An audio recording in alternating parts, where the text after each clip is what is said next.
আসসালামু আলাইকুম। প্রায় ১৫ থেকে ২০ দিন অপেক্ষা করার পর আমার টেমুর অর্ডারটা চলে এসেছে। টেমুর অর্ডার এখন দেয়া বাদই দিয়েছি। খুব একটা ভালো পড়ে সবসময় সেমন বলব না। তো মাঝে, মাঝে ভালোও পড়ে, মাঝে, মাঝে খারাপও পড়ে। দেখা যাক আজকে কি অবস্থা। ছিলাম কতগুলি শীতের সোয়েটার অর্ডার করেছিলাম। ১ম এই ব্ল্যাক একটা বের হলো। আমি সবই একটু লং লেন্থের দিয়েছি। সবগুলি সামনে বাটন। তবে এটা যথেষ্ট লুজ। আমি সাইজ গাইড দেখে যে সাইজ সিলেক্ট করেছি এখন মনে হচ্ছে যে অনেক লুজ হয়ে গিয়েছে। এটা ছিল $22, তবে শরীরও যথেষ্ট গরম রাখবে বলে মনে করি। যাই হোক আমি পরে ফেলতে পারবো, বাসায় পরা যাবে। সেকেন্ড যেটা বের হলো এটা হচ্ছে রেড কালার, বাট এটার কাপড়ের কোয়ালিটি আর কালোটার কাপড়টা একদম একই রকম। আমি ভেবেছিলাম অন্যরকম হবে, এখন দেখি একই রকম। এটাও সামনে বাটন, বাট এটার লেন্থ লুজ মোটামুটি ঠিকই ছিল, হালকা একটু লুজ। ঠিক আছে, অসুবিধা নাই। এটাও $22। কাপড়ের কোয়ালিটি মোটামুটি ভালো, তবে শরীর বেশ গরম হবে বলে মনে করি।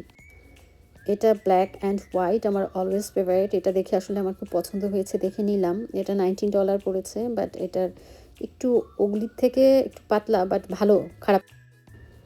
এটাও $19 সেম, বাট এটার হচ্ছে সাইজ একদম ঠিকঠাক। এটা আমার খুবই পছন্দ হয়েছে। এটাও আগেরটার মতো একটু পাতলা, বাট জিনিসটা খুবই সুন্দর, দেখতেও সুন্দর, আমার কাছে যথেষ্ট ভালো লাগলো।